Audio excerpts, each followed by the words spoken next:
মুখ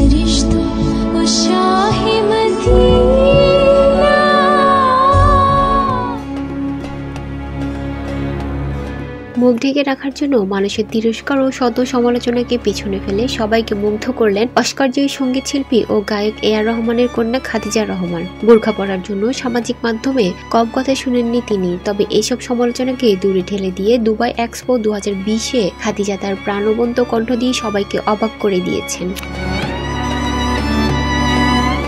যারা তার বোরখা পরা নিয়ে সমালোচনা করেন তাদের উদ্দেশ্যে খাদিজা রহমান বলেন, যারা বোরখা পরে এটা তাদের স্বাধীনতার ব্যাপার, তারা নিজের ইচ্ছে থেকে মুখ ঢাকে। বোরখা পরা মানে এই না যে কেউ তাকে জোর করছে কিংবা সে নির্যাতিত। খাদিজা বলেন, আপনারা দেখতেই পাচ্ছেন বোরখা পরেও আমার মধ্যে আত্মবিশ্বাসের অভাব নেই। তাই তো দুবাই এক্সপোতে খাদিজা তার ডেবিট সিঙ্গেল ফেরিস্তো গানটি করেন। গানটি সুর করেছেন তার বাবা এ.আর রহমান। প্রথম গানেই সবাইকে মাত করলেন খাদিজা। বিশ্বজুড়ে গণমাধ্যমের শিরোনাম হচ্ছেন খাদিজাকে নিয়ে, বড় বড় শিরোনামে প্রতিবেদন ছাপছে নামি দামি সংবাদ মাধ্যমগুলো।